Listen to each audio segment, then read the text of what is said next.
Talkin' Rock Radio, where friends meet at the intersection of life, inspiration, and music. Here's your host, Rick Kern.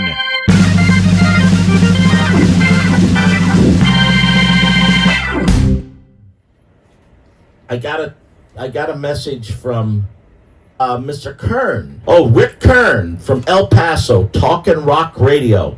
I got a message that our buddy Chris Montez recommended me to Rick Kern, and so we're going to do some kind of an interview. Welcome, everyone, to Talkin' Rock Radio. With me today is one of the coolest musicians I know. When he's not traveling with Frankie Valli and the Four Seasons all over the place, he's going to either Nashville, Tennessee, or Simi Valley, California. From his Jam and Java podcast studio in Simi Valley, we have with us the inimitable Robby Robinson. Hey, buddy, how's it going, man? It's going well. So nice to get a chance to hang out with you a little bit, Rick. Yeah, man, this is going to be fun. And, you know, before we really launch into this, I want to, first of all, give a major shout out to yours and my dear friend Chris Montez for making this happen, man. He made the hookup work. Yeah, Chris is one of those special people in the music business. Not only is he a legend, he's a rock legend. Anybody who has the Beatles as their opening act is a legend by definition, and a great artist. But he's one of the nicest, if not the nicest, people in the music business. He really is, man. I mean, every time we have conversations, we speak half of it in Spanish, and we go back and forth and kid with each other, and he's just a super, really just unpretentious, totally just cool guy, you know, that I wished all my musician friends were that humble and nice, you know. Yeah, well, he's a rare breed, no doubt. He really is. And you, my friend, have been so busy these last few weeks. I don't know how you juggle all the balls you do, but, you know, I think by now, just about everybody that's watching my show knows that you are Frankie Valli's music director and have been doing it for 45 years. And, you know, he had a lot of people that he could have chosen, but who did he choose? He chose Robby Robinson, and I know why. Because you're one of the best in the business, man. It's been an amazing blessing in our crazy business to have a gig for 45 years. To be associated with anybody for 45 years is just really, really rare. And I am very thankful and blessed to be here to be working with. And he is an icon. He's a legend. He's a genius. He's so many great things. I mean, this guy, and he's 89 years old, and he made his first record in 1953. Now, digest that. How many artists who made their first record in 1953 are still alive, let alone out there rocking in front of thousands of people every week? I know, man. It is just so incredible. You know, now, I'd like to step back a little bit and talk about more, you know, some more of your history, because you have worked with some amazing people: Liza Minnelli, Tom Jones, Beach Boys, the Turtles, Commodores, Four Tops, Albert King, Eddie Harris. I mean, you've wow, that's pretty darn cool. And then that's just playing with them, but you also have directed some amazing orchestras. You know, London, Chicago, Atlanta, Dallas, the National Symphony Orchestras. I mean, how cool, man. I mean, you've got to be very proud of yourself with all of these accomplishments. Well, I'm very thankful that early in my life, I realized where my gift was, and I realized what I wanted to do with my life. And so as a young kid, I just started doing music, and I'm a one-trick pony. That's about all I can do is music, but I've been able to do it for my whole life. And I feel blessed that I can get up every day and do music 24/7. I'm so thankful. You know, when I look back at some of the videos that you've done that have been recorded and that are on YouTube right now, of you guys performing and talking about Frankie Valli and the Four Seasons, there is one video that I was having so much fun with, and that was one that you all did back in March. It was with the Clive Davis Grammy Awards gala that you did out in California. And well, I'm going to play it right here. There are no words left to speak, but if you feel like I feel, please let me know that it's real. You're just too good to be true. Can't take my eyes off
Yeah, what's really cool about that video is of all the A-list people that were in that audience. I mean, I think I saw Cher. I saw a lot of cool people in that audience. It was amazing. I mean, it was all the Hollywood stars and the rappers and Beyonce and on and on and on. The biggest people in the business that you would not expect would respond that way to Frankie Valli. But Frankie Valli, we got the biggest response of anybody that whole night. And there were a lot of great stars who performed. And the headline in Billboard the next day was Lil Wayne and Frankie Valli wow the audience at the Grammy Gala. So when was the last time you saw Frankie Valli and Lil Wayne in the same headline? You know? I know. That's so and if cool. I could digress, if I could just branch off that a pinch too, Frankie Valli and the Four Seasons have not really been critically acclaimed, particularly by the music business for decades. Kind of thought of, like there were the Beach Boys, and then there are the Four Seasons, on, and stuff like that, and not really appreciated. I would hesitate to say. I think because they felt like maybe some of that music was quote unquote bubblegum or whatever they felt, but that has all finally come around in the last decade or so. And Jersey Boys, of course, was a big part of it. But it's all, I mean, there are politics that go involved in that. One of the thing is that Frankie Valli has never been signed to a major label. Frankie Valli has never won a Grammy, which is shocking. But Frankie Valli probably has more hits than the Beach Boys, has more hits than most groups out there. And the thing is that because he was never on a major label like the Capitals, like United Artists, he didn't have the political clout to get back behind him in the industry, within the industry, to promote him for Grammys, et cetera, and awards like that. So, but it's worked out, and he's fallen on his feet. That's for sure. Landed on his feet. Well, I'll tell you, man. Ever since I have been performing music, in the 6 years that I was on the road straight, we did an album back in Cincinnati at Queen City Studios, and on the album, the album was primarily for us to sell off the stage from the showrooms and stuff we were playing, and we did an oldies medley in there. And when we got to the 60s, Frankie Valli and the Four Seasons was part of it, and I sang. Awesome. I sang "Sherry Baby." Wow. The part of the Four Seasons. I'll send you the clip. I'll send you the clip on that. And now, if I was to try to sing that song today, Robby, you'd have to drop it down about 3 or 4 steps. Well, that's impressive. One reason a lot of people didn't cover those songs because not many people could sing like Frankie Valli. So I'm impressed that you would even go down that road. Cool. There were a couple of us that both had similar falsettos. Danny Evans and myself. At times you couldn't tell which one of us was singing because our voices were so much alike. Wow. So we were able to do some pretty neat stuff. We were a vocal show band. So we started out with the Mills Brothers, so we're real low. And then we go to the Andrews Sisters. Yeah. From the Andrews Sisters, we go to the Four Freshmen. And then from the Four Freshmen, we went to Four Seasons. And let me interrupt you for a second. You mentioned the Four Freshmen. The Four Freshmen are Frankie Valli's favorite vocal group. Oh. They influenced the Four Seasons more than any other group, and they were also Brian Wilson's favorite vocal group and influenced the Beach Boys. We loved the Four Freshmen so much. We were playing at a place back east called the Living Room. You might know the place, but I think it was in Philadelphia, or Erie. It might have been Erie. I don't remember, but anyway, it was really a cool place. And when we were leaving there, they were the group coming in after us, and I would have given anything then to have been able to stay one day extra to be able to see those guys, because so many of my friends and other vocal shows that were out there that we were, sharing the stage with and stuff, they all equally loved the Four Freshmen as much as we did. We did Blue World, it was just one of our all-time favorites. And it was just amazing, and Flanagan, a member of that group, the original group, right? He and a good friend of mine that still lives in Las Vegas, his name is Don Clough, and you may have run across through the years, Robby, a group called the Command Performance.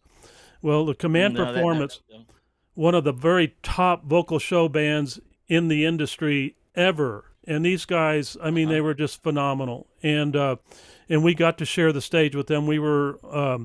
They were at Harrah's across the street when we were at the Sahara in Lake Tahoe. We got to know them and stayed in touch with them through the years. Don Clough and I still talk to this day, and that was 1974 when we met. So we're still good friends. We talk all the time. My wife and him talk. We just share stories back and forth of the old days and what it was like. But well, anyway, let's get off of me. One of the things I loved about the Four Freshmen is it wasn't that each one of those guys was a great singer on his own. I mean, they were all really good singers, but they sang like a section, like a sax section, and they phrased everything together, and they pronounced their words together, and that's what really made them buzz as a vocal group. Yeah, their phrasing, their intonation, everything about them, they had everything checked. They were all of the elements were there.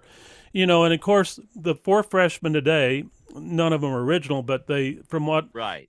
everything that I've heard that they do, they're as good as the original group ever was. They're all these guys. Most of the time, I think they get them from North Texas State. So they're going to be great musicians if it came from North Texas State.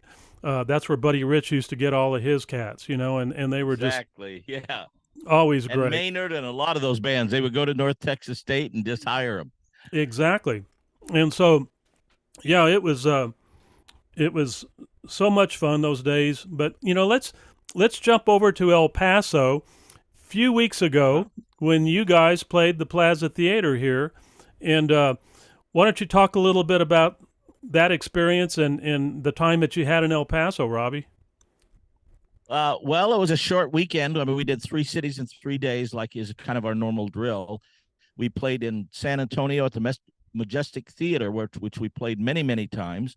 Then we went to Lubbock, and I can't remember the last time we were in Lubbock, and we played a beautiful place, the Buddy Holly Hall there, which is I think it's $150 million performing arts fabulous center. Place. Fabulous. It is. And then we played in El Paso, and it was great.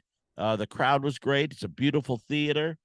And Frankie and we stayed in this great hotel, which was just right downtown, I think it was, right across from the theater.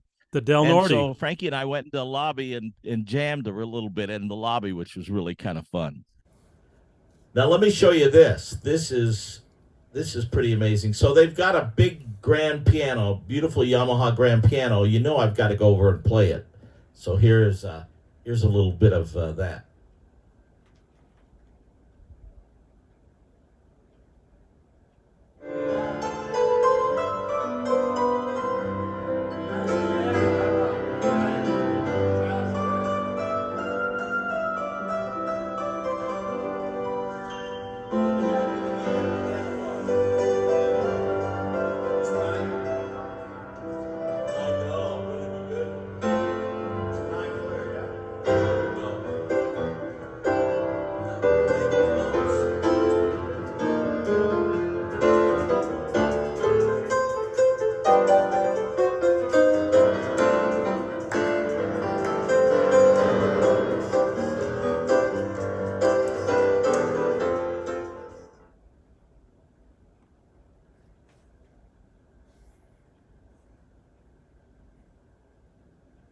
So that was the El Paso Del Norte. And it was a fantastic hotel. So I didn't expect that. And then we ended up going over here. Oh, that was literally across the street, which was kind of cool. Yeah, I love it when you're close to the gig, or even on the casino gigs or whatever they are, where you actually stay in the hotel and you go down to the gig. There's the marquee of the what's the name of that venue? The Plaza. I can't remember now. There we are. Another one of those old theaters. This yeah,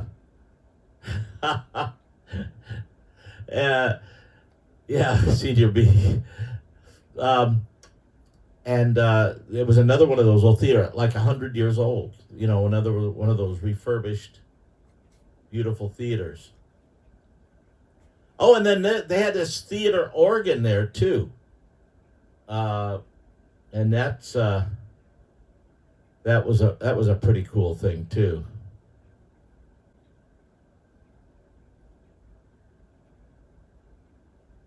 Frankie checking me out playing that thing.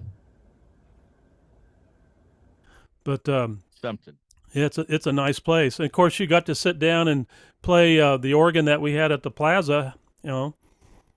Yes, I did that. And that piano was a beautiful piano in the lobby there. You don't see pianos that great. And then the organ, it's one of the things I love doing, and I've had the chance to do it around whenever there's a big theater organ or a big pipe organ in some of these old classic venues. The epitome that I've ever done was at Royal Albert Hall. They let me play the pipe organ at Royal Albert Hall, which was really kind of a special for me. But that's a thrill for me personally to do those things.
Yeah, you were rocking out on that organ at Royal Albert, man. I really what a big sound, man. Gosh, that's just incredible. And of course, there's a classic recording of Frank Zappa playing Louie Louie on the pipe organ at Royal Albert Hall. You know, Oh no. one of those early records of his. You know.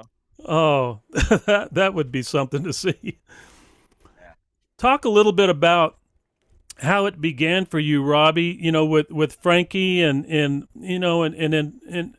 45 years ago, and then compare it to what it's become today. I know your daily routine starts with him at 9 o'clock in the morning.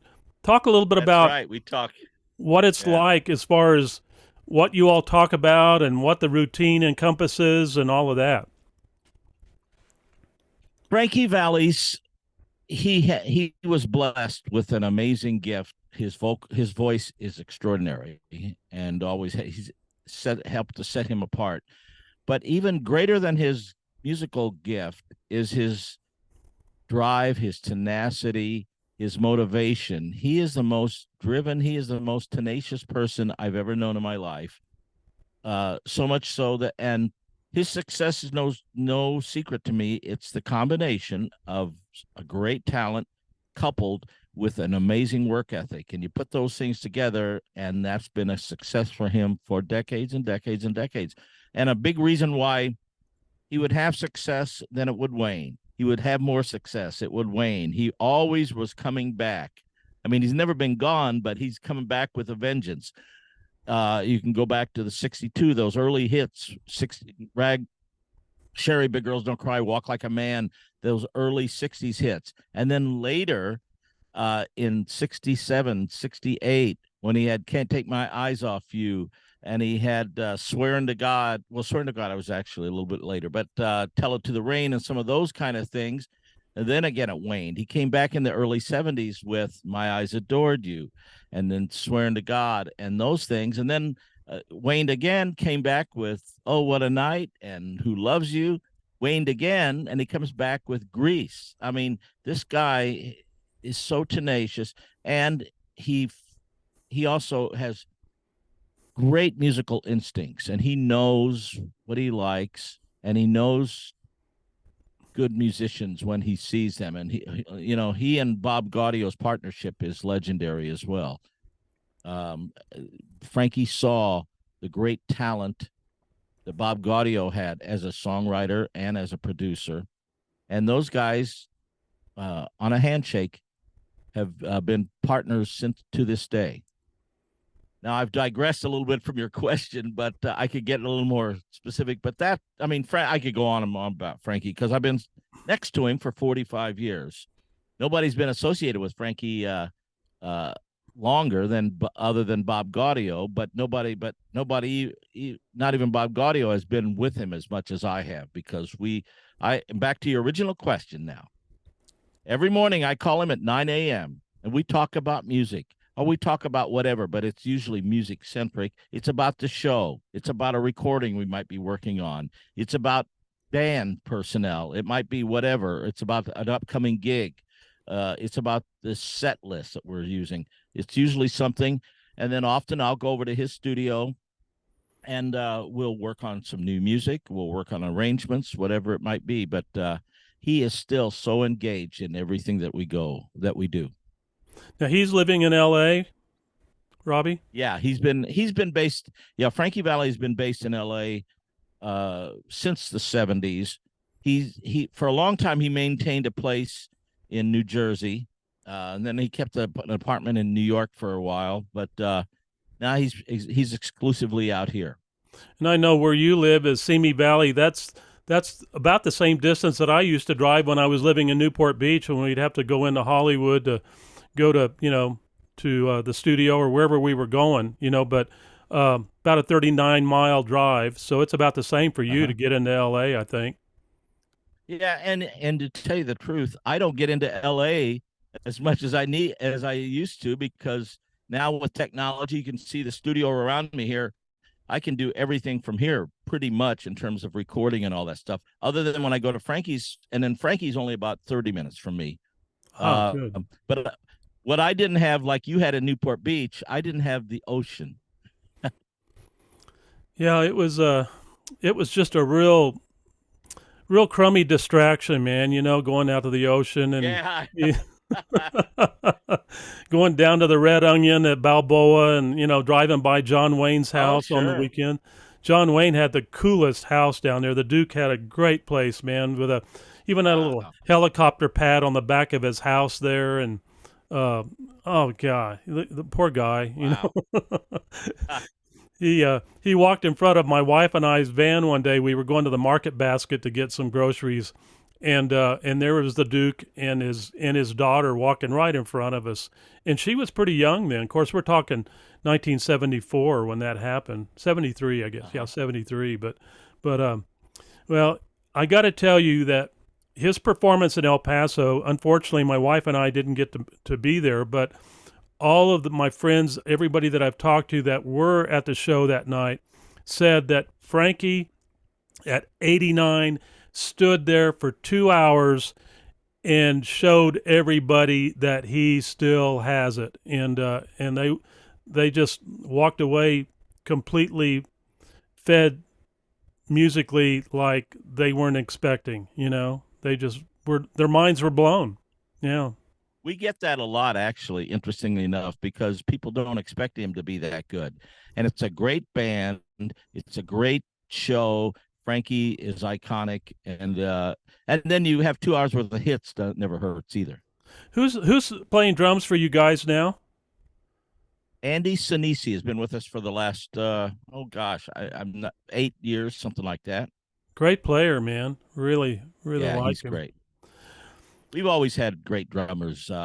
Actually, Frankie Valli in the Four Seasons, since even before I was in the band, has always had great bands. And again, I think it goes back to Frankie being so meticulous in terms of getting musicians and meticulous. Frankie Valli at 89 is at every sound check. He's at practically every rehearsal. And Wow. and he's engaged at the sound check. He listens. He says, "Hey, what's the guitar player doing over there? Let me hear that. Hey, can we try this? What if the horns did this? Stuff like that." I mean, it blows my mind even, and I'm with him every day. That's incredible. And man. he's also it's encouraging to all of us who aspire to be successful and aspire to continue to grow. And he does that still, which is pretty cool. Well, and I was going to say that inspiration that he brings to you guys has got to be something that just grows on you and wants you to get better all the time. I mean, not that you guys can get that much better, because I've heard you, man. It's good stuff.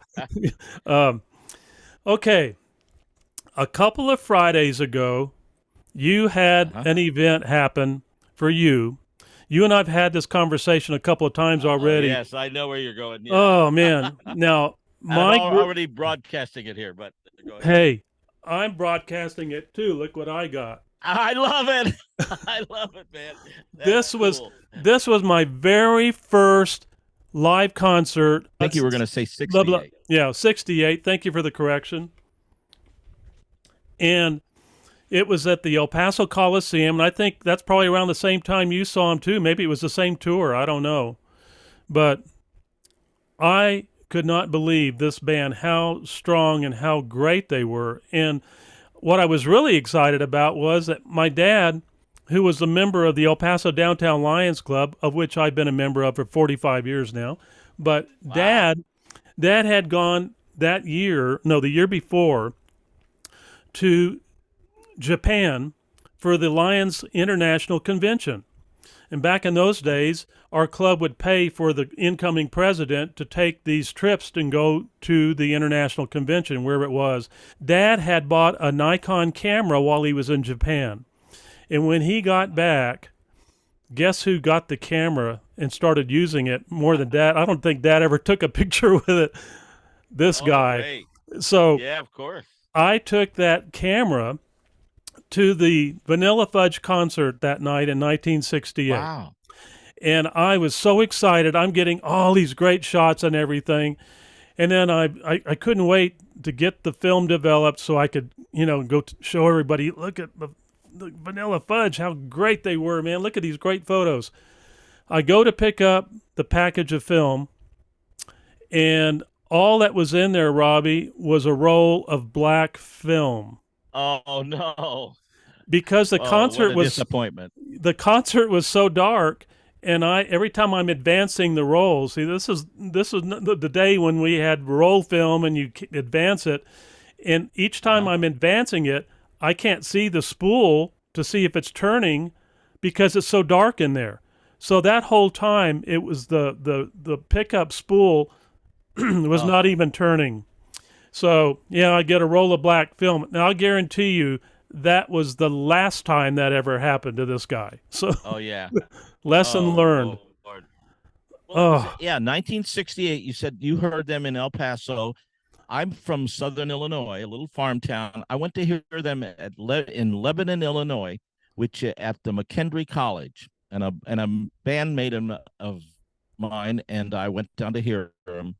We sat. It was an old college gymnasium, almost like a high school gym, and we sat on the floor right in front of the band. And that night changed my musical world, no question about it. To see these guys, great musicians, playing with amazing energy, sophisticated arrangements, great virtuosity on each one of their instruments, and it changed my world. And Mark Stein, particularly, me being a Hammond organ guy, inspired me so much.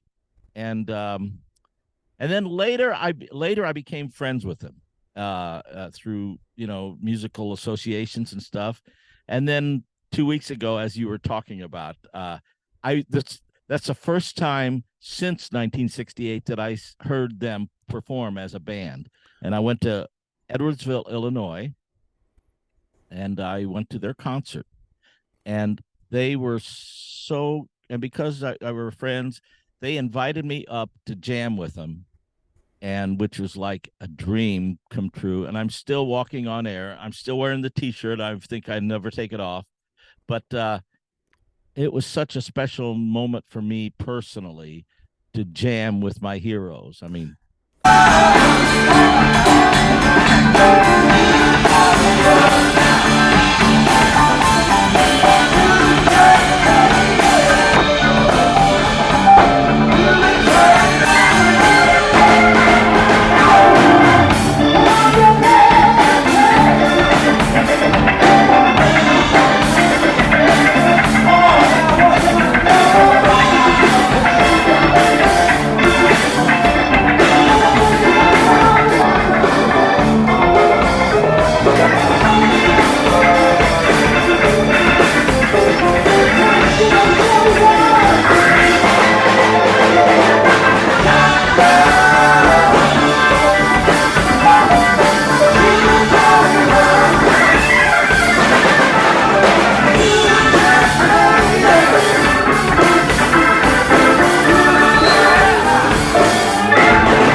forget it. And I got to tell you, man, that band that I formed around that same time in '68, we had a Hammond B3 organ with a Leslie, and of course I always loved the sound of the B3 anyway. You know, it was just an iconic sound for a rock band.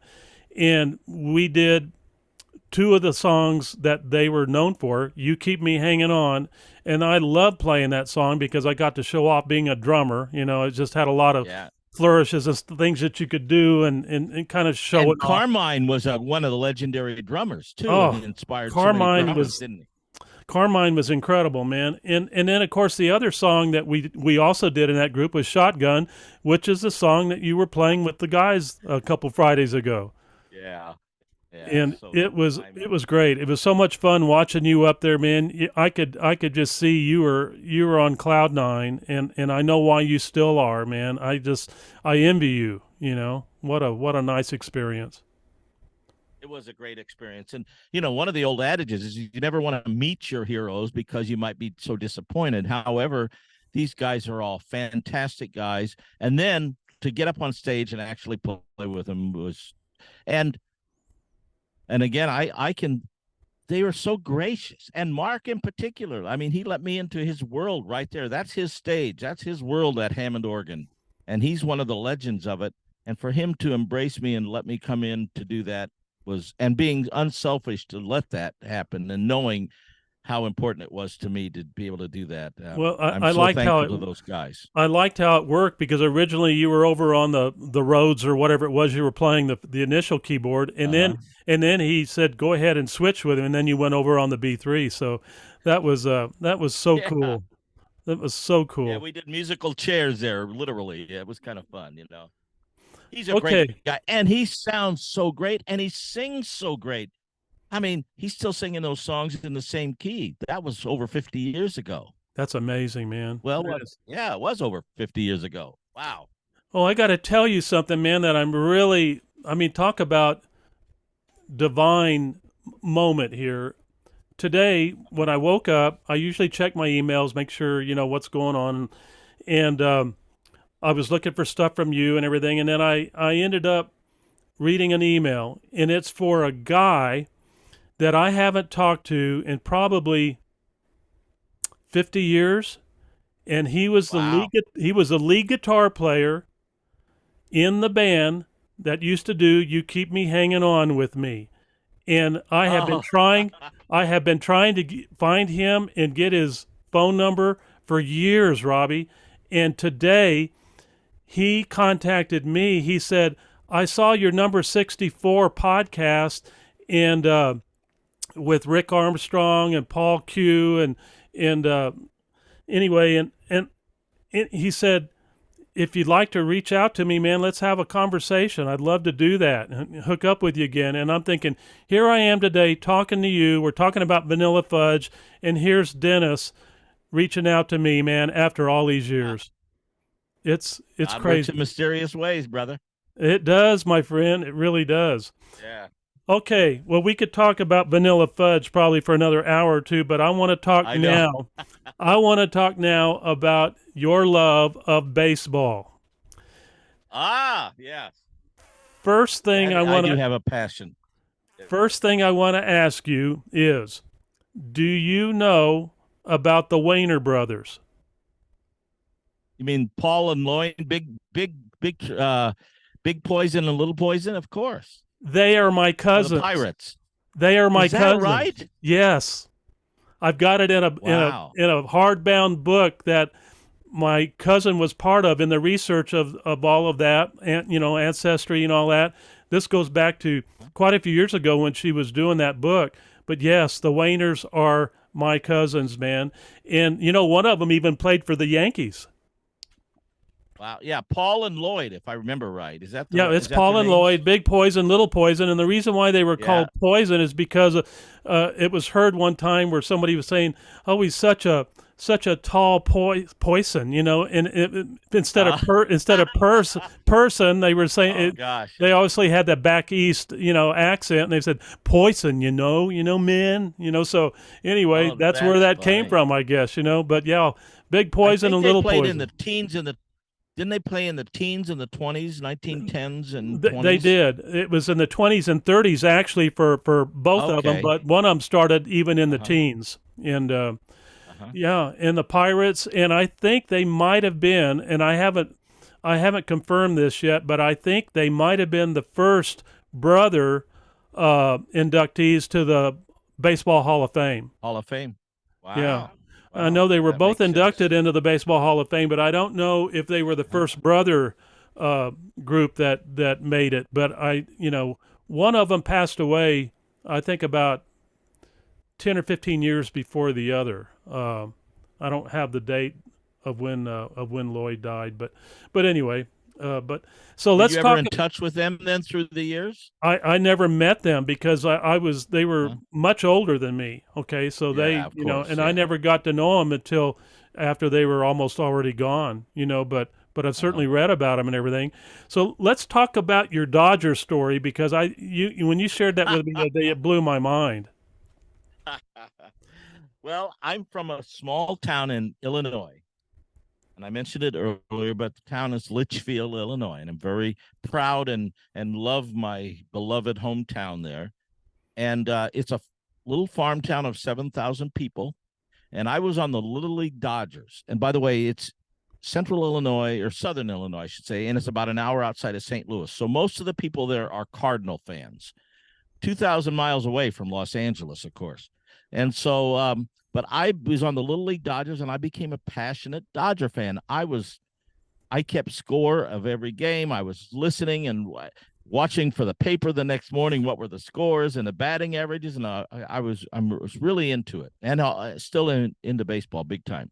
There was another kid on my team. His dad was the manager, and my dad was the assistant manager, and he was a passionate Dodger fan too.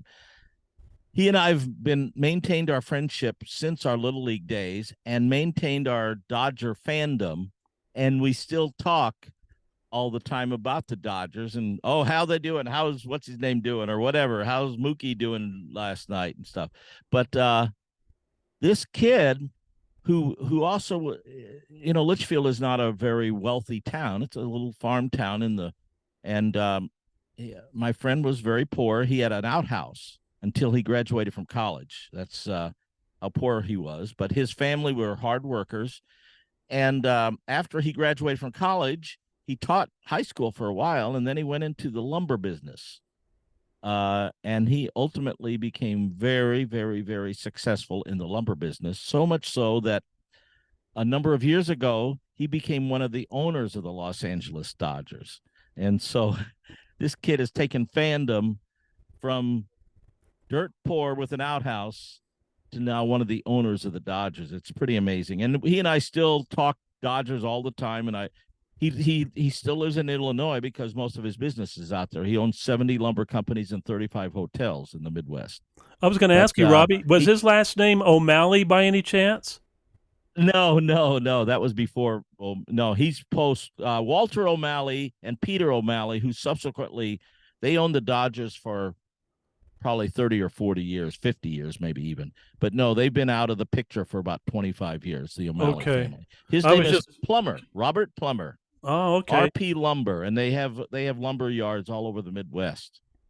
I was curious because I started researching who the owners of the Dodgers, and then I came across the O'Malley name, and I thought, golly, O'Malley Lumber, could it be? But because they were awfully big. It's not O'Malley. Yeah, but interesting. They Wow. sold the Dodgers, and then there have been a few ownership. Now there's an ownership group of about 9 people. Magic Johnson is one of them. Oh, and wow. So when I go to the game with last year, I sitting in the owner's box with my friend. One couple games, Sandy Koufax was in there with us, and another game, Magic was in there with us and hanging out. I think Billie Jean King is one of them also. Yeah, she is. Yeah. I have a really cool picture I will send you of Robert Plummer, and I and Magic at Dodger Stadium. Oh, cool. It's kind of funny because Robert Plummer is about 6'6" or 6'5", and of course Magic is 6'9", and then I'm way far away from there. I'll send you a photo of Lloyd and Paul with Babe Ruth. Oh, I'd love that. It's a Oh, real I'd cool. love that. It's a real cool photo, and it must have been taken after one of the games or something because they all have their uniforms on. So it was pretty cool. All right, I want love baseball, and and by the way, I have a real good friend of mine who's been with the Yankees for 50 years, and so he set it up and for me to play the organ at Yankee Stadium a few years ago, which was really a kick.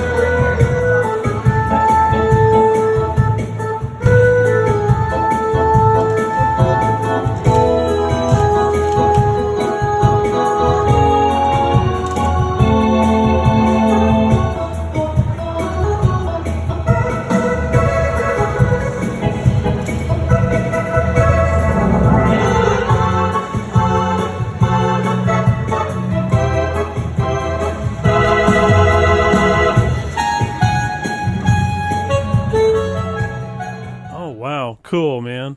That must have been a neat experience. I want to hear about how you and Sarah Nimitz met. Okay, Sarah Nimitz is an amazing talent. And I've known her since she was a young teenager. I met her at church. Oh, okay. I've been associated with doing music at churches for decades and decades. And so I met and she came to this church that I was the worship leader. I was the music minister at, and just an extraordinary talent. And so I've seen her grow up and grow in her talent now. And then and she and I, as a matter of fact, I've always, when I lead worship at churches, I've been involved in 3 different churches in the last 30 years. At one church, well, I always would need, if I go on the road, I need a sub to take over for me. Sure. Well, she was up, I don't know, 16, 17, and she was subbing for me, coming in and leading the worship when I wasn't there. Just amazing, her abilities, her poise, and everything. But she sings like an angel. She's got the heart of an artist. She's got great artistic musical perspectives and intuition. She writes amazing. She has all the technical knowledge. When we do our projects, she does all her vocals in her own home studio by herself. I mean, she's got all that down, and we just send stuff back and forth. And so she and I, the pandemic is the thing that really allowed us to collaborate. We had played on a number of different situations together before, and she had recorded for me. But then during the pandemic, when the whole world got turned upside down, particularly for musicians, I've been a touring musician for half a century. Then all of a sudden, 2020 hits, and that all stops immediately. And so everybody was home alone, and I was home alone in my studio here. And Sarah, as was Sarah, and so we started collaborating virtually. I mean, we were never in the same room, but we would write songs together. We would collaborate on a project, and we started doing that a lot. And we did a whole lot of collaborating. That was the birth of Robby's Records, I guess, right? That's exactly right. And so then I had all this product. I thought, well, gosh, and I've been associated with great, great, great artists, but and when I first came out to California, the idea was to pursue a record deal. And we had a whole thing lined up with Blue Note. We were going to get signed. My brother, by the way, is a bass player. I know. He's the Robinson brothers. He's amazing. Rex is amazing, man. Yeah. Yeah, Rex can play.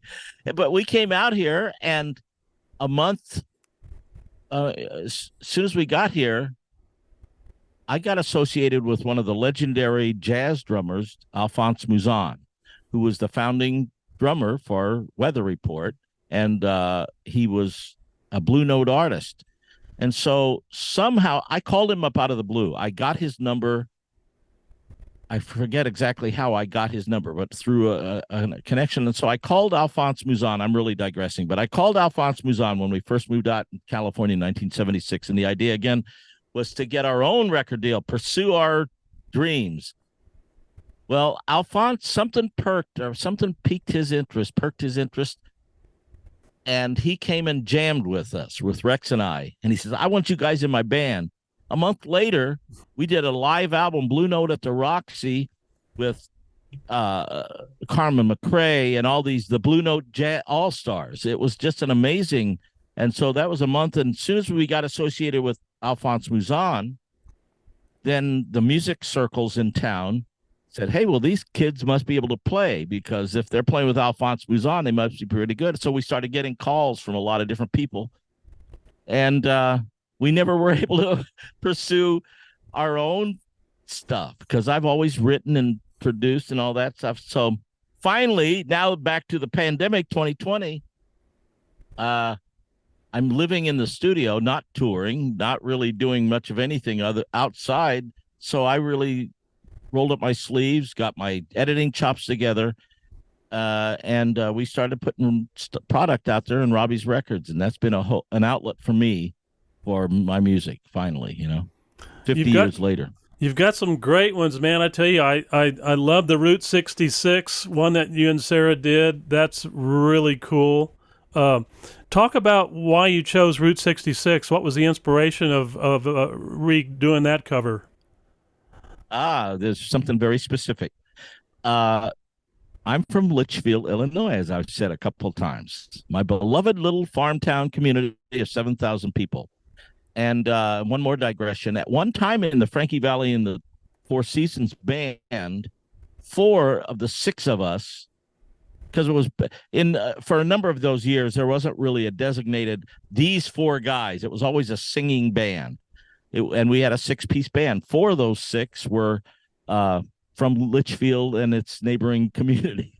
Oh, cool. So it was really a Frankie Valli's band for many years was very Illinois-centric, interestingly enough. Not New Jersey, but I digress. So there is a place in Litchfield called the Litchfield Museum and Route 66 Welcome Center. Litchfield is on the old Route 66. Cool. And so I've gone back there a few times to the museum and done my podcast from there. I've gone back there a few times, and we brought an all-star band back to Litchfield to do benefits for the local hospital there. And it's a beautiful museum. I could probably, if you saw the video, that neon-looking thing, that's the Litchfield Museum and Route 66 Welcome Center. So I knew I was going to do that. I said to Sarah, hey, we should do Route 66. I can play it in the podcast. And so that's what was the inspiration for that.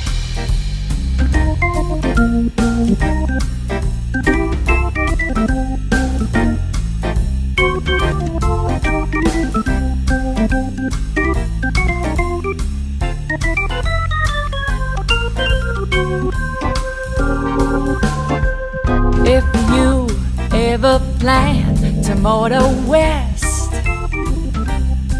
travel my way, take the highway, that's the best. Get your kicks on Route 66. Well, it winds from Litchfield to LA. More than 2,000 miles along the way. Oh, get your kicks on Route 66. And now you go through St. Louis, Joplin, Missouri, and Oklahoma City looks mighty pretty. You see Amarillo, Gallup, New Mexico, Flagstaff, Arizona, don't forget Winona, Kingman, Barstow, San Bernardino.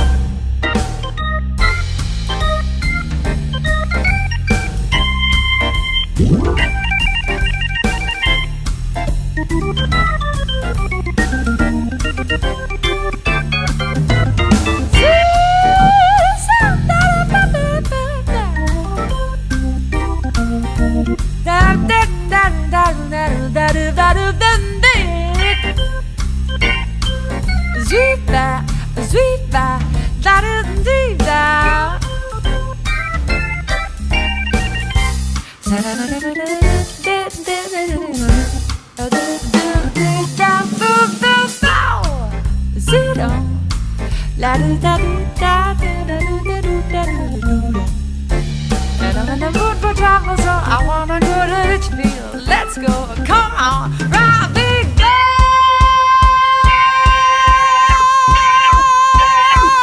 Yeah, go!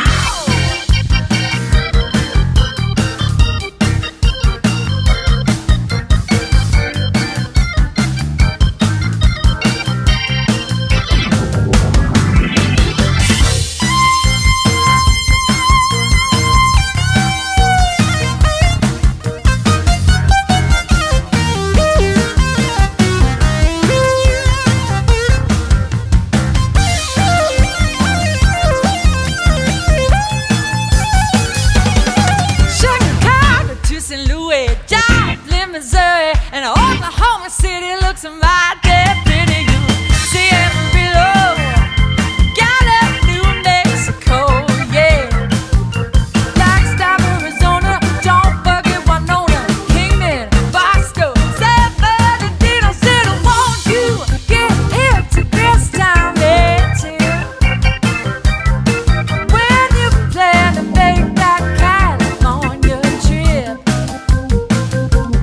Get your kicks on Route 66. Oh, get your kicks on Route 66. You gotta get your kicks on Route 66.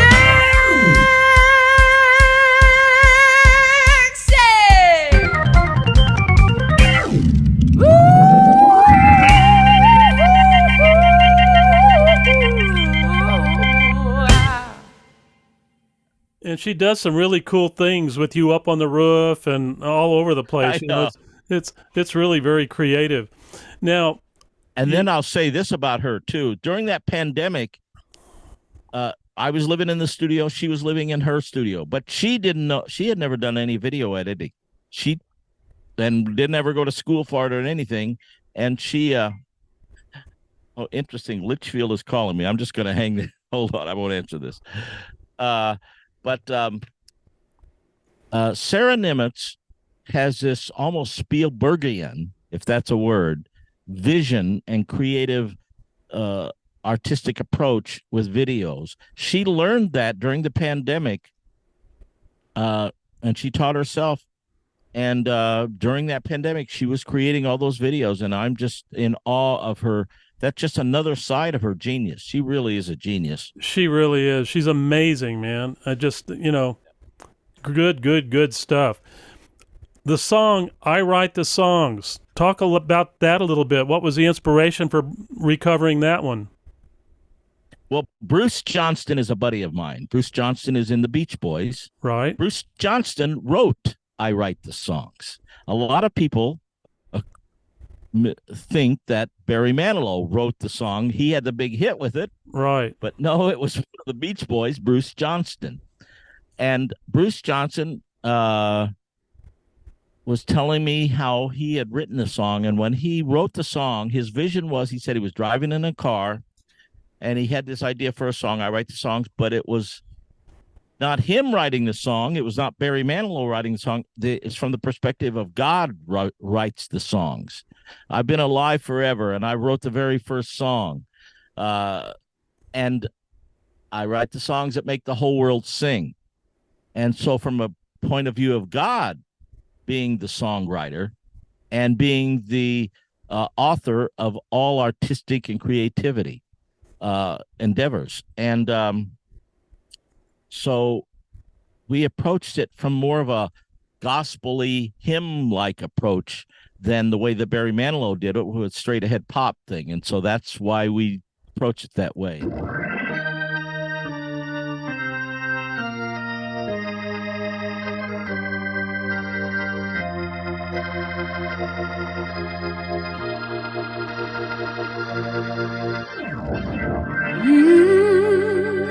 I've been alive forever, yeah. And I wrote the very first song. I put the words and the melodies together. I'm music, and I write the song.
And it's very unique, and we got great kudos from Bruce.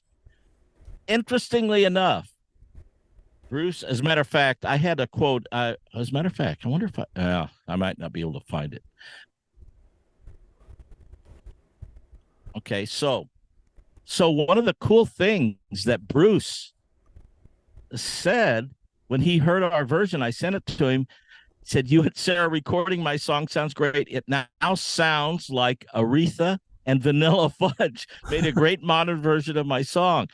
And that was without me ever prompting him about my love and passion for Vanilla Fudge. So I thought that was ironic and very intuitive that he would pick up on that Vanilla Fudge influence. I love that. Yeah, that's really, really cool. Wow. I so much love the Beach Boys too, man. They're John Cowsill plays drums for him now. I've interviewed the Cowsills. Yeah. They're just Paul and Bob and Susan. They're just so cool. Just one of those groups that I was telling you about that, you know, people are just so nice. We had so much fun when we did our show about a year or so ago. It was another tremendous family of musicians. Talking about the Beach Boys, you know, we did a record with the Beach Boys in 1984, which was called East Meets West. And it was a great memory, great experience. The record was really good. It just didn't get any kind of promotion. It was written by Bob Gaudio and Bob Crew, and Brian was in the studio with us, and it was all the guys. It was really kind of a cool thing, and Brian was sitting on the piano with me. It was pretty cool. Excellent. You did one on your show last night, Robby, a new one for you and Sarah called Will to Win. Talk about that one a little bit. Well, that's a song that I had written with another friend of mine back in the 90s, and as an instrumental song. And I was producing a record for Dick Contino. Now, Dick Contino is one of the legendary accordion players. This guy was an absolute virtuoso, and we did kind of in the 90s, kind of a smooth jazz album with Dick Contino. He's since passed. So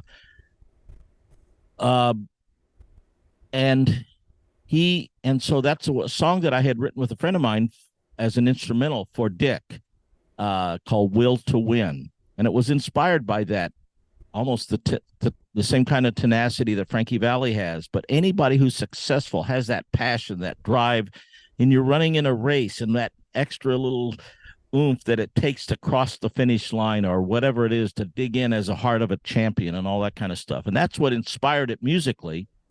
Then during the pandemic, looking for stuff to do, I always really liked that song. I said, Sarah, let's put a lyric to that.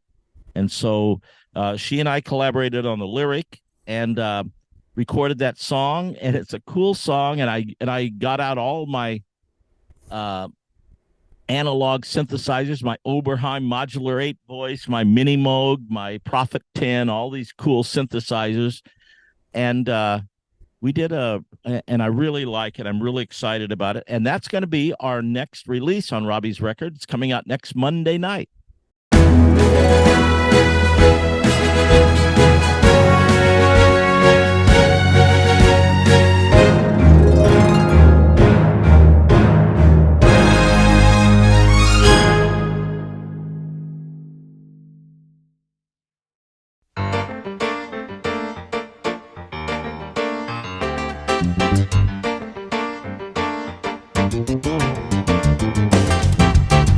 Go to work before the sun is up, and don't return until the moon is in the sky. Every night, dreaming of the game. And when we're fighting just to stay alive, I know the spirit inside is gonna call my name, call my name. Put me in and let the fun begin. I hear your music getting me to the goal relentlessly. Will to win, drive the dream in me, determined to begin the song of victory. Fly web high, shine for all to see. Soaring in the sky, the will to win within me.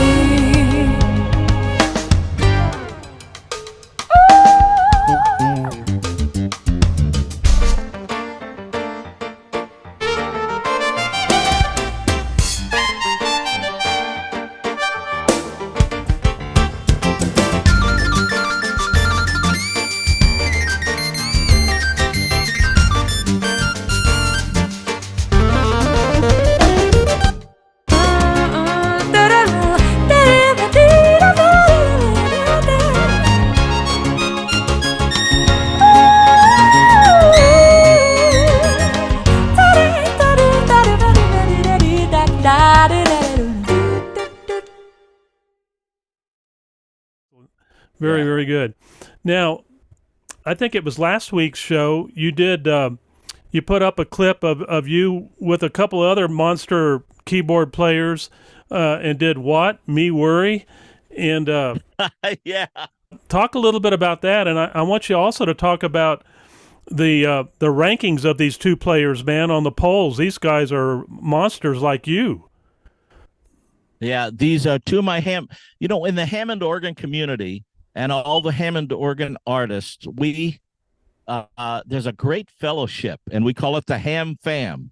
And Hammond organ, who is the artist liaison, is a guy named Scott May, who's a great organist himself. He's the organist for the Ides of March, if you know that band. We used to do one of their songs. Yes. Yeah. We did Vehicle. Yeah.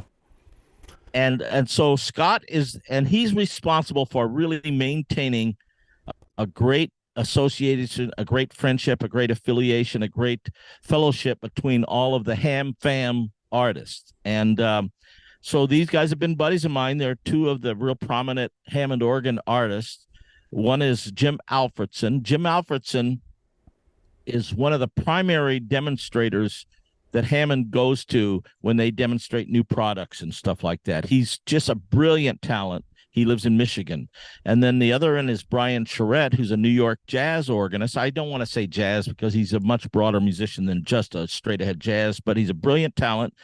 And the Downbeat Critics polls just came out this week, and he's number 2 on the jazz organ charts, next to Joey DeFrancesco, who passed away last year, sadly to say.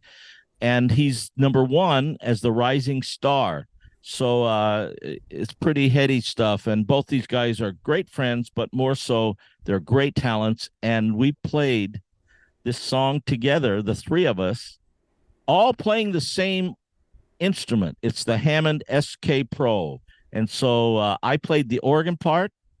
Brian Charette played piano parts on the same instruments because it's more than just an organ. And then the Jim Alfredson did an electric piano, and the three of us did that song, and I programmed the drum thing, and then that's just the three of us on that record. It was really fun, and I'm really happy. And you know what? It's surprising because it's already going through the roof in terms of streaming and visual and video views and all that stuff. Really cool.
I was going to ask you,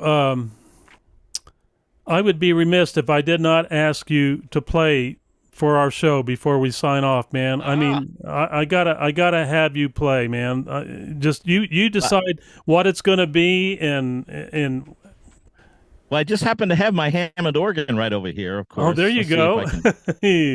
There it is. There it is. That's my Hammond B3. I know, and actually behind that one is a Hammond A100. And actually, yes, if you look back over here, I'm very familiar. Hammond. The A100 has the full body that goes all the way down to the floor. I know that one very well too. Exactly. That's another backbreaker. Yeah. Yeah. You know that drill of care. Anybody's been in a band with a Hammond organ player has always had to help them put it in the truck or whatever, carry it upstairs, right? But I was amazed though when you were at the NAMM show this year. You're over there showing everybody that new 20-pound B3, man. What a monster that is. Yeah. If we'd only had that, we'd only had that 50 years ago, man, 55 years ago, we would all have much better backs today, you know? I know. I know. I toured all around the Midwest with and I still own the C3 that I bought in 1968, and it still sounds fantastic. I actually, here's how crazy I am. I have 14 Hammond organs. Oh my gosh, Robbie. Really? My wife tells me I'm going to be buried in one too. I don't know if that's sooner than later or what, you know. I gotta ask you, while we were out in Newport Beach in '74 playing out there, our keyboard player that had the B3 and he had dual Leslies, he took his B3 to a place in Garden Grove, and I think it was called South Coast something. Does that ring a bell to you? And he had it converted. Vaguely. They chopped it down. It had all the same stops, and they put some new, really cool effects in there. There was a part of our show where they featured me on drums on 2001 Space Odyssey. And at the very beginning, he's doing all these special effects with these Leslies going back and forth stereo on the stage. It was incredible, a big, big sound. And then I would come in playing the timpani part on the drums. It was kind of fun. Sure. But anyway, I was going to ask you if you were familiar with that particular place, because they reconverted took all the wood off, but kept all the guts and everything, and put real light folding retractable stands, legs on it, and really a pretty neat way. But now with this new technology, man, Hammond has really done some great stuff, haven't they? Yeah. Yeah, back in those days, I have a one that's like that, that's cut down and kind of a Frankenstein version where they take like an A100, they put it in a whole nother case kind of thing. Bill Beer was the guy in L.A. that used to really do that. His name was Bill Beer. He's no longer with us, but he was like the Hammond tech in L.A. that did all that stuff. There are a couple other guys. I'll give a shout out to my Hammond tech now. His name is Bill Axman, and he's a fantastic. But those guys are few and far between. Sure. And you kind of get to know the guys all around the country that can still maintain these amazing vintage instruments, because they quit making them in the mid-'70s. Invented by Lawrence Hammond in 1934. And the B3 came into its own in the late 50s. Here, I can show you a little bit of that here. Let's see if I can go over to. Hey, Rick, so let me see if I can play something for you here on the Hammond B3 organ. This is called A Bucket Full of Blessings.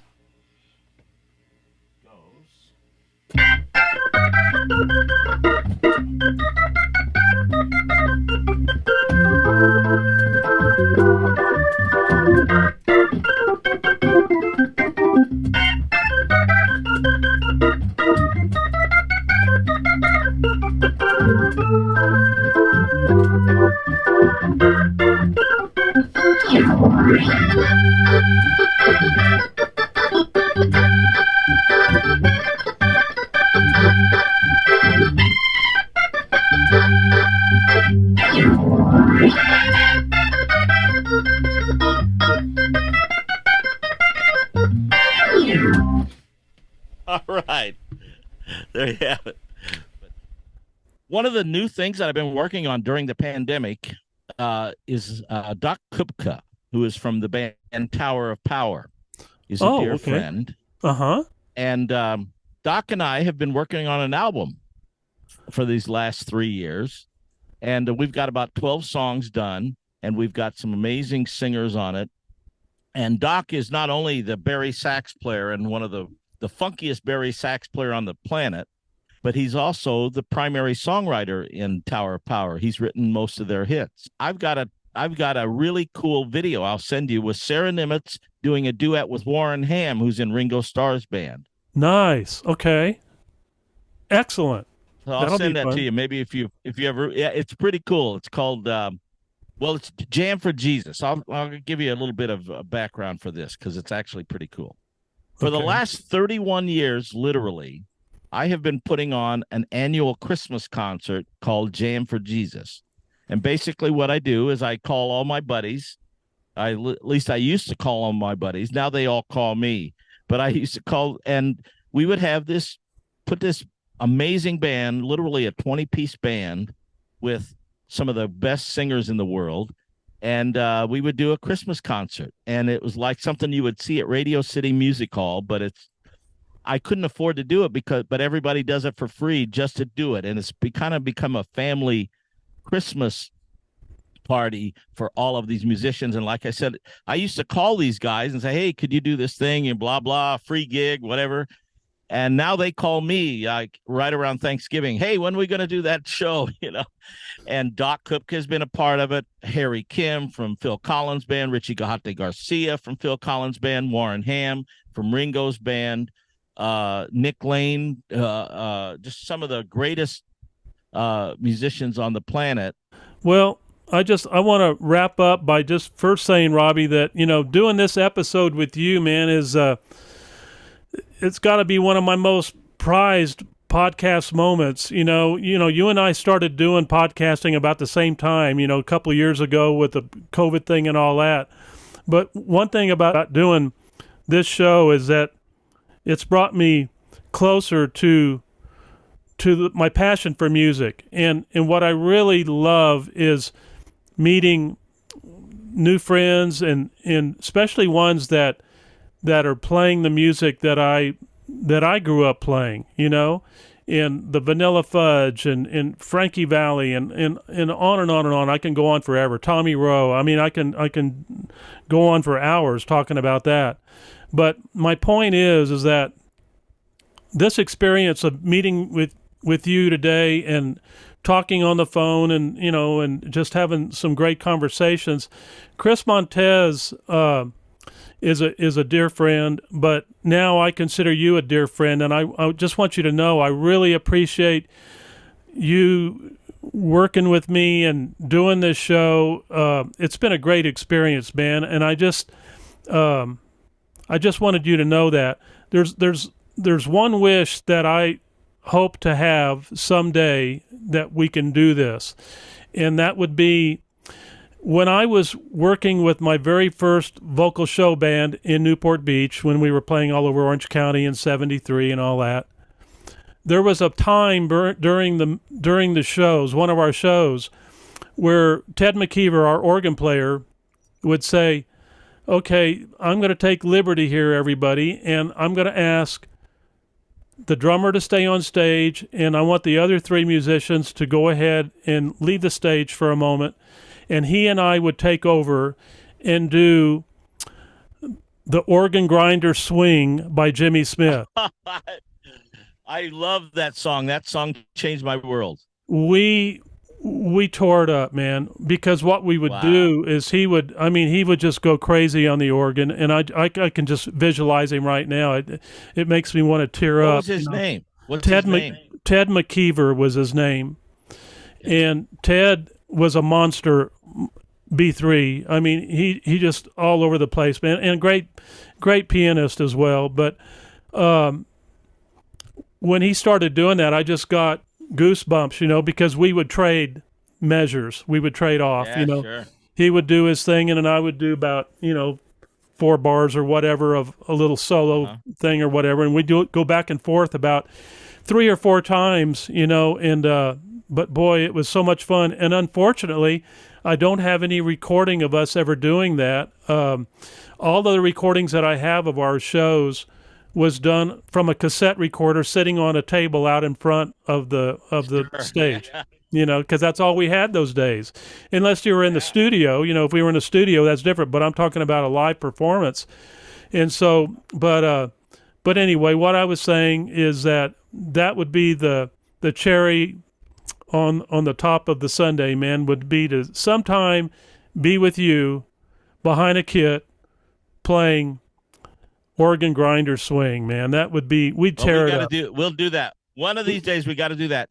Next time we're in El Paso, hopefully we'll be back there sometime next year, and we can hang out too. I hope so, man. I hope Frankie will consider coming back and doing that show again. I'm going to talk to the people down at the plaza and see if we can make that show happen again, because he'll be 90 years old, and that would be a real banner year to see this show finally. You know, if I can't see it before then, at least that would be great too. But this has been a blast. Wherever you might be, because we're all over the country, you know, playing, and so if you're anywhere close, you know, give me a holler. Our kids live in Austin, and I'll definitely, you know, be on the lookout if you guys are ever doing something at the Moody Theater or something there, man. That would be an absolute heady thing, man. I'd love to do that, and come see you, you know, in person and all of that. But Robby, this has been so much fun. Thank you, my brother. I really appreciate you. I appreciate your passion. I appreciate your talent,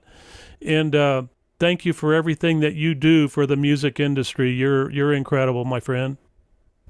Well, thank you so much, Rick. It's been great hanging out with you this afternoon, and I'm glad. I'm very happy to make new friends, especially musician new friends. So it's been great to get to know you, brother. Thank you, man. And I have to say one more thing. You're going to hear the bumper that Robby wrote for me. That's going to become part of my new intro to my show, Talkin' Rock Radio, and I'll end it with the instrumental part of it only. But when you hear it next time when we do this show, you'll be hearing Robby's voice introducing my show also. So I've got to thank you for doing that for me too, man. My pleasure.